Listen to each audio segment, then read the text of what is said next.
नमस्कार, the Naveen Purohit show में आपका स्वागत है। मैं हूं आपके साथ नवीन पुरोहित और आज हमारे साथ तमाम सारे पहलुओं पर चर्चा करने के लिए मौजूद हैं राजा भोज एयरपोर्ट भोपाल के एयरपोर्ट डायरेक्टर राम जी अवस्थी जी।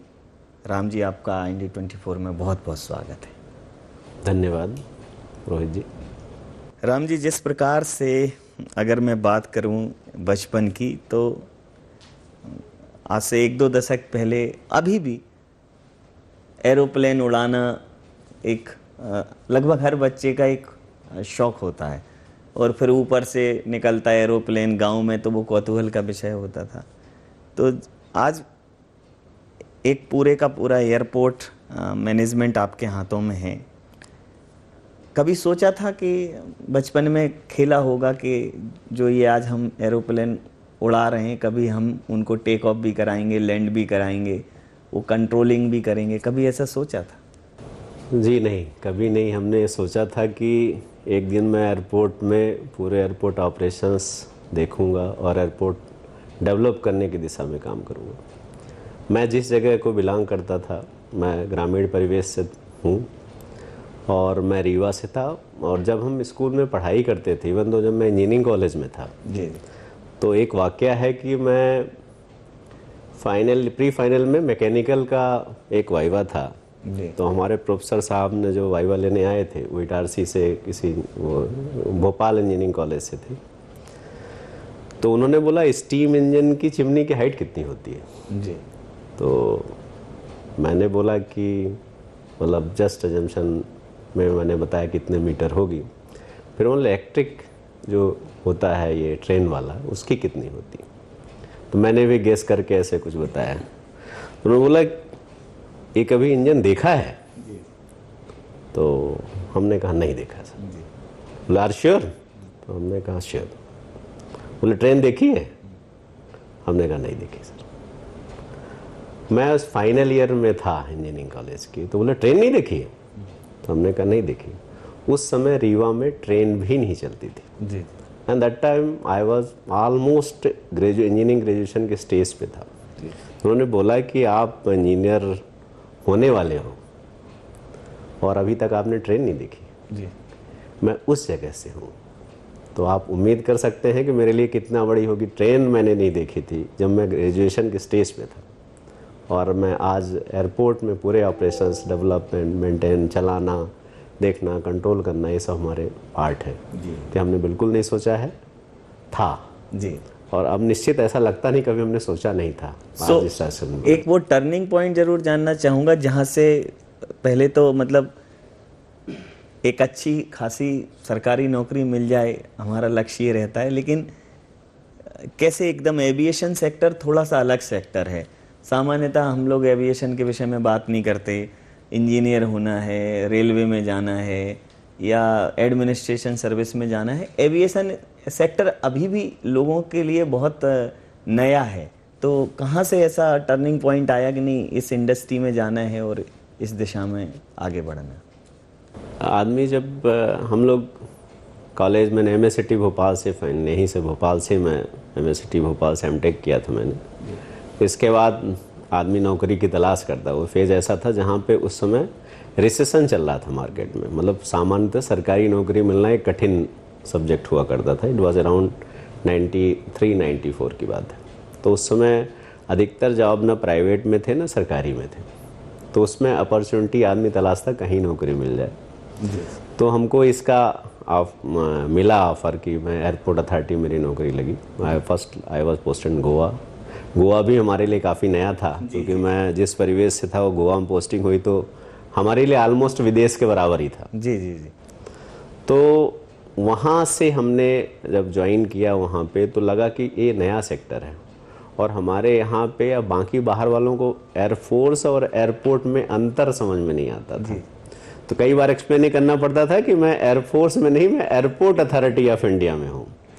तो ये नया सब्जेक्ट, काफ़ी नया सब्जेक्ट होता है क्योंकि ये सब एक डिफाइंड एरिया एयर में होता है और एक आपका कैप्टिव एरिया है जहाँ पे normally due to the safety reason, due to the security reasons, normally बाहर के लोगों को परमिशन नहीं है। और पहले वो समय था 94, 95, 96 में कि जब एविएशन सेक्टर में एक मतलब बड़े ग्रुप के ही लोग ट्रैवल करते थे। ठीक बात। काफ़ी मतलब मार्केट में ओपन पब्लिक के लिए नहीं था, इट वाज एलाइट क्लास के लोग ही ट्रैवल करते थे। और अब तब और अब में काफ़ी अंतर आ चुका है। अब तो उड़ान है उड़े देश का आम नागरिक जी, जिसमें हर आदमी, इवन दो माननीय हमारे प्रधानमंत्री जी का विज़न है कि चप्पल पहनने वाला हवाई सफ़र करेगा, तो हवाई चप्पल पहनने वाला हवाई सफ़र करेगा। तो आज का सेक्टर वो सेक्टर नहीं रहा जो पहले हुआ करता था। जी जी। जिस प्रकार से आपने कहा कि एक ऑफ़र आया और फिर गोवा पोस्टिंग हुई, तो गोवा का जो दाबोलेम एयरपोर्ट है वो बेसिकली तो वो नेवी का नेवल एयरपोर्ट है। तो पहले ही पोस्टिंग में कहीं ना कहीं उसमें एक सामंजस्य बिठाना पड़ता है नेवल अधिकारियों के साथ। थोड़ा चैलेंजिंग होता है एक सामान्य एयरपोर्ट से गोवा एयरपोर्ट या जो भी फोर्सेस के साथ जिनके कोलैबोरेशन है, जिन एयरपोर्ट्स के, इवन अभी ग्वालियर है या तो पहली जगह एकदम ही नई जगह पर। तो ऐसा कोई वाकया जो आपके जहन में हो पहली पोस्टिंग पे कि ये तो बहुत ही हमेशा जीवन में याद रहने वाला है?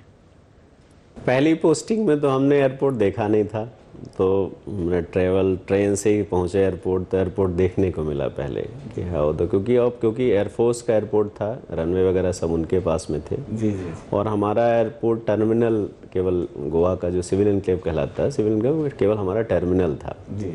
टर्मिनल केवल पैसेंजर की फैसिलिटी होती, एयरक्राफ्ट की फैसिलिटी केवल उसके अपरेंट पार्किंग तक के सीमित रहती। पार्किंग के आगे जो एयरपोर्ट का जो है, जो हम लोग यहाँ पे भोपाल में देखते हैं या बनारस में पोस्टेड था वहाँ जो देखा, जबलपुर में जो देखा, वो वहाँ पे हम लोगों के पास में नहीं था। तो एयरफोर्स से हर चीज़ में काम इक्वली हमारे लिए हमारा सिविल एयरक्राफ्ट इम्पॉर्टेंट था, उनके लिए उनका डिफेंस एयरक्राफ्ट इम्पॉर्टेंट था। तो कई बार हम लोग कोऑर्डिनेशन मीटिंग में जाना पड़ता था, जो वहाँ के सेट को कहलाते थे, जो इसको ऑपरेशंस को पूरा संचालित करते थे। तो उनके स्लॉट मिलने में दिक्कत होती, हम लोग उनसे सहयोग मांगते थे कि भाई आप ये दे दीजिए। जैसे हम अभी यहाँ परमिशन देते हैं, उनके यहाँ से परमिशन एयर मतलब एरिया में जाने के लिए बड़ी एक कठिन विषय हुआ करता था। तो फिर भी मतलब कोऑर्डिनेशन काफ़ी रहता है। और गोवा एक इंटरनेशनल एयरपोर्ट था, तो वहाँ पे काफ़ी सहयोग वहाँ के सेट को और उन लोगों एयरफोर्स से, नेवी, क्योंकि यहाँ नेवी का एयरपोर्ट था, तो नेवल वालों को काफ़ी सहयोग मिलता था और हम लोग सामान्य रूप से जाते थे और करते थे। एक लंबे कार्यकाल के दौरान कई बार तमाम जीवन के अनुभव प्राप्त होते हैं, तो एक लाइफ की फिलॉसफी थोड़ी सी सेट हो जाती। जो व्यक्ति अनुभवी होता है उसकी अपनी एक फिलॉसफी होती है। तो जिस तरह का आज हमारा यूथ है, स्ट्रगल करता है, तमाम सारे क्षेत्रों में प्रयास करता है, तो अगर मैं एक दर्शन के दृष्टिकोण से बात करूं, तो आप क्या कहना चाहेंगे कि लाइफ में डिफरेंट सेक्टर में काम भले ही करिए, लेकिन कुछ बेसिक्स तो होते हैं जिससे आप व्यक्ति थोड़ा शांत चित्त रहता है, कूल रहता है? एक्चुअली कूल रखने के बर्डन नहीं पालना चाहिए, किसी चीज़ को मतलब प्रयास करना चाहिए। मेरा तो ये मानना है कि नथिंग इज इम्पॉसिबल। जी जी। कोई चीज़ ऐसी नहीं जो कि आदमी कर नहीं सकता, संभव है, हर चीज़ संभव है। मैं हमेशा सोचता हूँ पॉजिटिव, मैं पॉजिटिविटी सबसे मेन थीम है। किसी चीज़ को मैं कभी नहीं कहता हूँ कि कभी होगी नहीं, हमेशा मैं कहता हूँ कि होगी, और उसको पूरे मन से प्रयास करने का कोशिश करता हूँ और मिलती है। कोई चीज़ ऐसी नहीं जो असंभव है। एवरीथिंग इज़ ह्यूमन मेड, हम लोगों की बनाई हुई है, तो ऐसी चीज़ें मिलती है, मेरा ये मानना है। और जहाँ तक रही यूथ की बात, हर चीज़ में संघर्ष है। मतलब अगर हमने काम की, मैं तो मानता हूँ काम की परिभाषा ही फोर्स इनटू डिस्प्लेसमेंट है। अगर हमने कोई फोर्स लगाया, दोनों में से एक भी जीरो हुआ, हमने फोर्स लगाया डिस्प्लेसमेंट नहीं हुआ, तो भी काम हमारा जीरो कहलाएगा। तो दोनों को अपने को प्रयास करना है कि ऑब्जेक्टिव हमको मिलना भी चाहिए और फोर्स भी लगाना चाहिए। अगर हमने फोर्स बिना कोई लगाए हुए कोशिश किया कि हमको मिल जाएगा, ऐसा संभव नहीं। तो काम तो जरूरी है, प्रयास जरूरी है, काम अर्थ मतलब प्रयास जरूरी है। तो एक आम धारणा है सर, गवर्नमेंट्स के जो सेक्टर्स हैं उनके लिए कि सरकारी व्यक्ति काम नहीं करता, ये एक बना दिया गया है। लेकिन पिछले 8 सालों में मैंने जितने भी एडमिनिस्ट्रेटिव स्तर के या प्रशासकीय स्तर के लोगों के साथ 1 to 1 किया या उनको देखा परखा, तो वो मुझे समय की पराकाष्ठा तक काम करते हुए मिले। तो मैं समझ ही नहीं पाया कि ये परसेप्शन बना कैसे और क्यों बना। हालांकि अब अगर मैं एयरपोर्ट अथॉरिटी और एयरपोर्ट के मैनेजमेंट की बात करूं तो यहाँ तो कहीं भी चूक की गुंजाइश नहीं है। बहुत पे करके आता है पैसेंजर तो उसको सुविधाएं उस स्तर की चाहिए, सुरक्षा वाली बात भी है। हर तरीके की छोटी सी भी गलती एक बड़ी घटना का कारण बन सकती है, तो बहुत सजग चौकन्ना रहना है। तो ये जो टाइम है जिसको कहा जाता है कि सरकार में, सरकारी सर्विसेज में, गवर्नमेंट सर्विसेज में टाइम तो खूब रहता है लोगों के पास। तो ये क्या 8 घंटे वाला जॉब है या कई बार दिन रात भी बीच बीच में आना पड़ता है सर? नहीं, ये तो ऐसा सेक्टर ही है जहाँ की 24 घंटे वाला है। आपको किसी समय, मतलब एज एयरपोर्ट डायरेक्टर हम बात करें या किसी समय, जैसे आपने बोला कि जीरो एरर, मैं कहता हूँ जीरो एरर। कोई आप हमें गलती की कोई गुंजाइश नहीं रखते। चाहे सेफ्टी हो, एयरक्राफ्ट के लिए सेफ्टी इम्पॉर्टेंट है और बाकी एयरपोर्ट के लिए सिक्योरिटी इम्पॉर्टेंट है। दोनों हमारे सेक्टर जो इनके साथ हमको लोगों को फैसिलिटेट करना है। दोनों के डिफरेंट ऑब्जेक्टिव्स होते हैं। मतलब अगर सिक्योरिटी अगर होगी तो हम आपकी सेवा करेंगे, कैसे करेंगे, इट इज़ वेरी टफ। अगर आपको जो हमारा CISF का आदमी जो फ्रिस्क करता है, जब तक हमारे बारे में नेगेटिव धारणा नहीं धरेगा तो फ्रिस्क नहीं कर पाएगा, तो हम तक सिक्योर नहीं रह पाएंगे। तो कई बार ऐसे चैलेंजेस आते हैं उनके साथ में कि दोनों को आपको निर्वाह करना है, कि आपको सिक्योरिटी भी देनी है और आपको चेक करके भी ले जाना है। तो लोगों की धारणा ये रहती है कि मैं गया एयरपोर्ट, क्योंकि मैंने पे किया है तो मुझे पूरी सर्विसेज चाहिए। बट सर्विसेज में हमारे लिए तो 2 इम्पॉर्टेंट ऑब्जेक्टिव हैं, एयरक्राफ्ट की सेफ्टी और पैसेंजर एयरपोर्ट की सिक्योरिटी भी। क्योंकि कोई भी न्यूज़ एयरपोर्ट की इंटरनेशनल न्यूज़ होती है, चाहे वो सिक्योरिटी लैब्स हो चाहे सेफ्टी लैब्स हो। बिल्कुल ठीक। And for that purpose already we have many regulators. मतलब अगर हमारे पास हम सेफ्टी की बात करें तो DGCA है, जो कि उसके सर्विलेंस इंस्पेक्शन से लेके पूरे गाइडलाइंस, BCS है सिक्योरिटी के लिए, उसके सिक्योरिटी संबंधी जो मापदंड होते हैं BCS देखता है। जो एयरक्राफ्ट के सेफ्टी संबंधित जो एयरपोर्ट इतना हम लोगों लगता है इतनी ज़मीन खाली क्यों पड़ी हुई है, इसकी क्या wastage of money, but no, everything has a reason. अगर एयरक्राफ्ट लैंड करेगा तो बाई चांस दाएं बाएं हुआ तो उसको एक जगह चाहिए होता है खाली होने, जहाँ पे किसी को हिट न करे। तो इन सब चीज़ों को, मतलब हमारे यहाँ तो ये है कि सेफ्टी और सिक्योरिटी दोनों के लिए इम्पोर्टेंट हो गया है कि परिंदा भी पर नहीं मारना चाहिए। ठीक। 1100 एकड़ हमारा भोपाल एयरपोर्ट है, परिंदा भी पर मारने की गुंजाइश नहीं होनी चाहिए, ऐसी हमारी सेफ्टी नॉर्म्स बने होते हैं। मतलब बर्ड हिट जिसको हम लोग बोलते हैं, दिखता है चिड़िया, क्या टकराएगी उससे, लेकिन चिड़िया उसको ज़्यादा डैमेज करती है एयरक्राफ्ट को। तो उसको कंट्रोल करने के लिए हमारे पूरे मैकेनिज्म, बर्ड सेजर्स लगे रहते हैं, हम लोग पटाखे फोड़ते हैं, इसके पहले चेक होता है।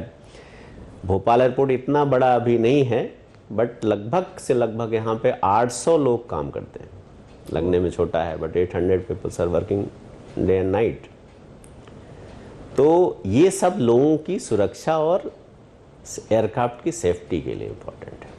तो अगर मैं अभी एयरपोर्ट की डेवलपमेंट की बात करूं, अगर मैं सिर्फ अभी विभाग केंद्रित बात करूं, तो इसको इंटरनेशनल लेवल पर भी रिकॉग्नाइज कराने के लिए आपके प्रयास किए जा रहे हैं। और अभी एक टीम भी आई थी जिसने सर्वे किया, कुछ एक वो पॉइंट्स दिए हैं, उन पर फिर से वर्क कर रहे हैं। तो उसका क्या स्टेटस है? इंटरनेशनल एयरपोर्ट बनाने के लिए ज़रूरी होता है, बाकी हमारे पास इंफ्रास्ट्रक्चर ऑलरेडी यहाँ पे पूरा है। भोपाल जो मापदंड होते हैं इंटरनेशनल एयरपोर्ट के लगभग पूरा करता है।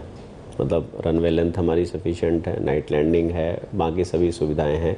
इवन दो हमारे पास 200 पैसेंजर की डेडिकेटेड एक पोर्शन है टर्मिनल बिल्डिंग में भी, जो हम लोग इंटरनेशनल सिक्योरिटी होल्ड बोलते हैं उसमें। लेकिन ज़रूरी है कि कस्टम स्टेटस मिलना चाहिए, कस्टम एयरपोर्ट डिक्लेयर होना चाहिए और इमिग्रेशन का सेटअप होना चाहिए। उनकी कुछ रिक्वायरमेंट थी इंटरनेशनल और कस्टम की, वो हमने जो मॉडिफिकेशन उनको चाहिए था वो भी हमने पूरा कर दिया है। कस्टम का पूरा करने के बाद कुछ ऑब्जर्वेशन और आए हैं, वो भी पूरा कर रहे हैं। तो जल्द ही कस्टम एयरपोर्ट, मतलब वो लोग कस्टम में हमको कंफर्मेशन मिलेगा।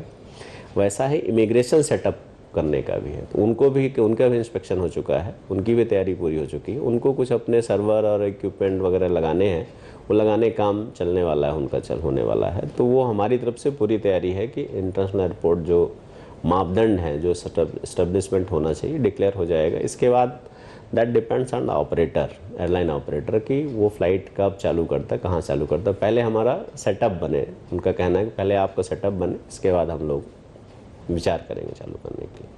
तैयारी उम्मीद है कि हम मई एंड तक में पूरा बाकी प्रोसेस पूरी हो जाएगी। आज जब अभी इंटरनेशनल फ्लाइट्स को यहाँ से ऑपरेट करने की बात हो रही है, आज से ठीक 2-3 साल पहले अगर देखें तो जब कोरोना की ये महामारी आई तो एक बहुत ही बड़ा झटका हर सेक्टर को लगा, और सबसे पहले जो इफ़ेक्ट हुआ वो था कि इंटरनेशनल फ़्लाइट्स बंद हुई, फिर डोमेस्टिक फ़्लाइट्स बंद हुई। तो एकदम ऐसा लगा था कि ये सेक्टर अब इसका क्या भविष्य होगा पता नहीं, बहुत इससे उभरेगा कि नहीं। लेकिन एक बड़ा 3 साल का एक अंतराल है, तो आपने पूरा एक एक चीज़ को बहुत बारीकी से ऑब्जर्व किया है, तो क्या क्या अनुभव रहे वो ज़रूर जानना चाहूँगा। ये सबसे कठिन टाइम था ग्लोबल, पूरा मतलब विश्व के लिए, विश्व स्तर पे प्रॉब्लम थी। बट अनफॉर्चुनेटली जो है हम लोग कैरियर कहलाए उसके, एविएशन सेक्टर उसका कैरियर कहलाया कि मतलब एविएशन के कारण ही ये मतलब लोग आए, उनके चारों तरफ फैला। बट वो महामारी थी और वो रीज़न कुछ और रहे और उसमें चला। सबसे पहले हम लोगों के लिए कठिन टाइम था, लेकिन सबसे पहले इसका जो सेफेस्ट मोड ट्रैवल का हम एयरपोर्ट सेक्टर ने ही बनाया कि डिस्टेंस करना, सोशल डिस्टेंसिंग। हमने पैसेंजर जो बिल्डिंग की कैपेसिटी थी उसको मतलब 50% करी। अगर यहाँ पे मान लीजिए 100 पैसेंजर खड़े हो सकते तो हमने उसको 50 किया। फ़्लाइट का सेपरेशन किया, मतलब हर चीज़ को जो उसकी गाइडलाइंस थी कोविड की, उसको फॉलो करने के लिए हम लोग वर्किंग उसी समय स्टार्ट कर दी थी। लगभग स्टार्टिंग के 2 महीने बंद था, लेकिन 2 महीने में बाकी पूरी तैयारी कर ली थी ट्रैवल कैसे किया जाए, क्योंकि ट्रैवल करने बिना तो कुछ होगा नहीं। उस समय जो हमारी मेडिकल के जो इक्विपमेंट थे उनको भी ट्रांसपोर्ट करने का हमारी टीम काम करती रही, और एयरपोर्ट खुले रहे पूरे टाइम, कभी भी बंद नहीं हुए। मतलब इवन दो जब लॉकडाउन भी था तो एयरपोर्ट के लिए खुला छोड़ा गया, तो कि सर्विसेज जो है वहाँ सप्लाई होनी थी। तो जितने भारत के एयरपोर्ट थे पूरे उस समय भी खुले रहे। इवन दो मैं उस समय आसाम पोस्टेड था, तो वहाँ पे मेडिकल फ़्लाइट्स हम लोग हैंडल करते थे। हमारा स्टाफ कोई आता नहीं था, बड़े मुश्किल से बुलाना पड़ता था कि एग्जामिशन दिया हुआ था आने के लिए, तो हम लोग जाते थे और ATCOs काम करते थे। कठिन टाइम था जी। लेकिन धीरे धीरे करके उसका सलूशन आया, और आज के टाइम में हम प्री कोविड के इस समय, जब उस समय 1920 में लगभग पीक पे था एविएशन जी, और आज हम उसके लगभग ओवरऑल जो है 96% में पहुंच चुके हैं।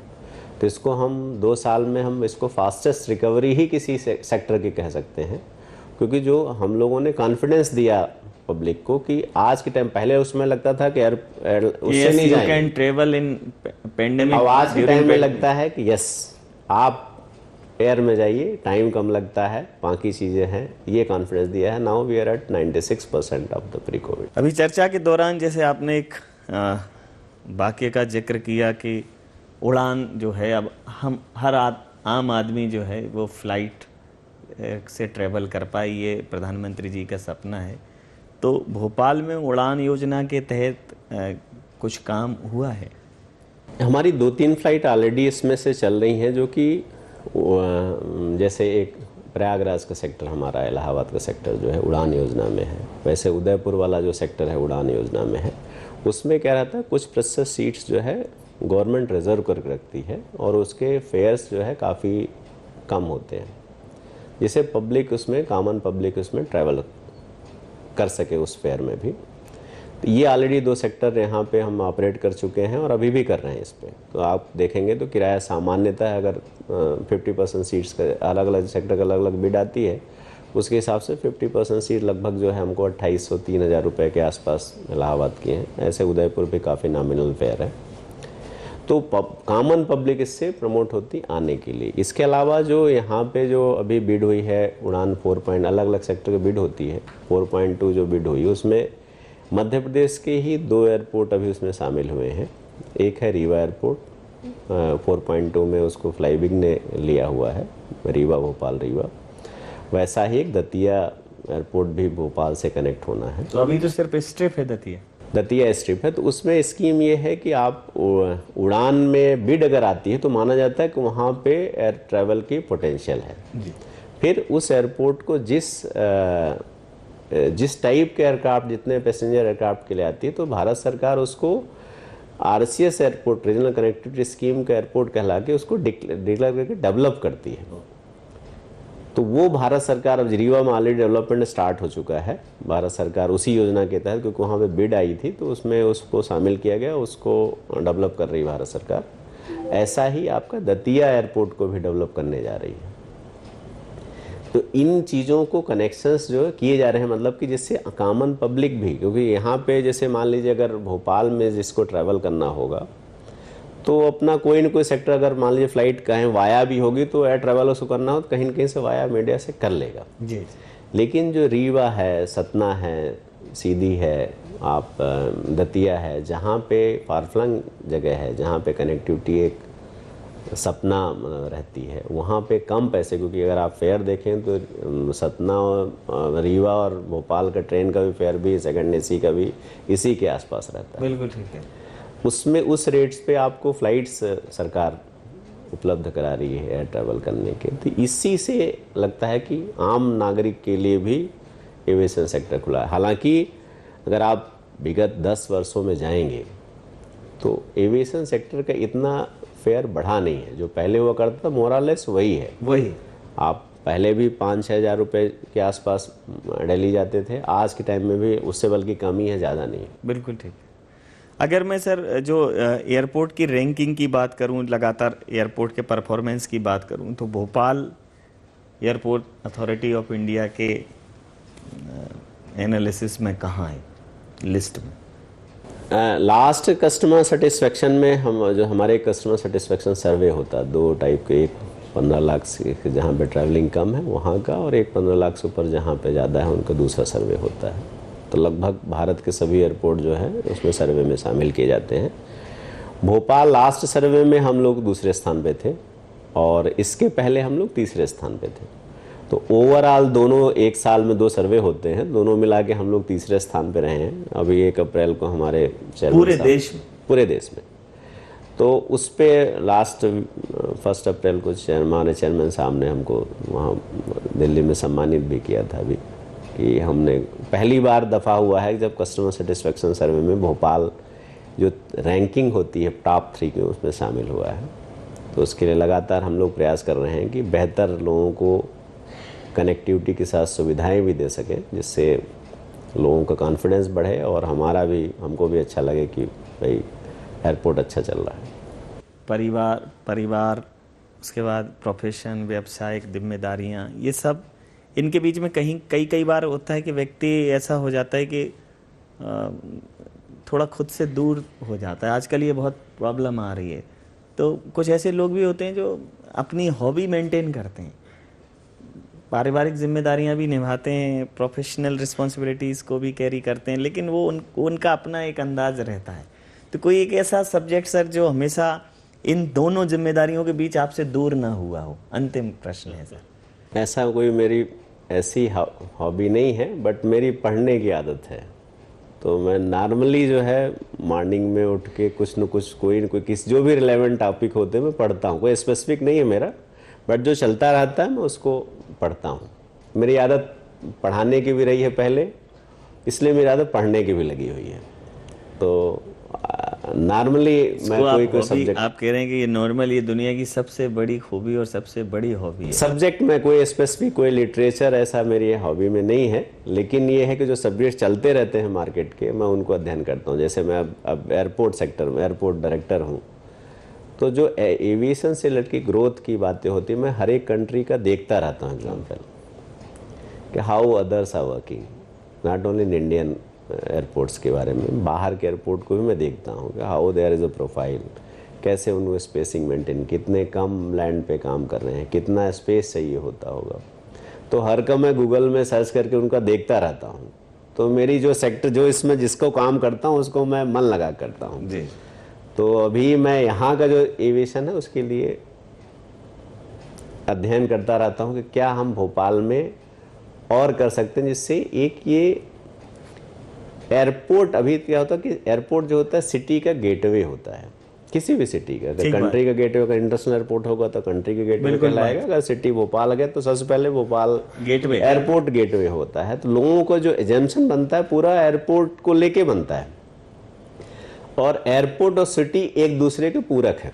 मतलब कि अगर हम कहें कि एयरपोर्ट अगर ग्रोथ तभी करेगा जब सिटी अच्छी होगी, ठीक बात, तो लोग तभी आएंगे जब यहाँ कॉन्फ्रेंसेस होंगी, जब यहाँ पे लोग टूरिज्म होगा, जब यहाँ पे लोग ज़्यादा से ज़्यादा लोग ट्रैवल करेंगे, सिटी वाइब्रेंट है, अच्छे स्ट्रॉन्गर है, इकोनॉमी स्ट्रॉन्गर है, तो वहाँ ज़्यादा लोग आएंगे, तो एयरपोर्ट भी उसी से ज़्यादा चलेगा। और सिटी की भी खासियत होती है कि एयरपोर्ट अगर पूरी कनेक्टिविटी अच्छी है, एयरपोर्ट कोई भी एयरक्राफ्ट यहाँ लैंड कर सकता है, तो सिटी का भी ये प्लस पॉइंट होता है। बिल्कुल ठीक। तो इस चीज़ का मैं हमेशा कई जगह बोलता रहता हूँ कि दोनों एक दूसरे के पूरक है, इट्स वाइस वर्सा, हमारी उनको ज़रूरत है, उनको हमारी ज़रूरत है। सो जो पढ़ते हैं, जो बढ़ते हैं, आयाम नए वो गढ़ते हैं। तो ज़िंदगी में अगर आपने अपने काम को हॉबी बना लिया, अगर अपने काम में आपने जीवन का आनंद ढूंढ लिया, अगर अपने काम को आपने ओढ़ लिया, तो फिर काम बोझा नहीं रहता है, फिर काम खोज हो जाती है, जीवन की खोज हो जाती है, समाज को कुछ देने की एक सोच हो जाती है। तो आज हमारे साथ द नवीन पुरोहित शो में भोपाल राजा भोज एयरपोर्ट भोपाल के डायरेक्टर रामजी अवस्थी से आपने उनके जीवन के विभिन्न पहलुओं को सुना, और इस पूरे कार्यक्रम का उद्देश्य सिर्फ इतना है कि हर व्यक्ति का अपना एक तरीका है जीवन जीने का, और जो अपनी जिम्मेदारियों का निर्वहन कर रहे हैं वो इस देश के लिए एसेट हैं। हम ऐसे तमाम राष्ट्र सेवा में रत ऐसे लोग जो एक्सपोजर से दूर हैं, जो अपने काम में रत हैं, उनको समाज के सामने लाने की कोशिश करेंगे, और इस कोशिश में हमें आपके स्नेह की, आपके आशीर्वाद की बहुत ज़रूरत है। सर बहुत बहुत धन्यवाद हमें इतना समय देने के लिए, हमारे साथ बात करने के लिए। थैंक यू, धन्यवाद।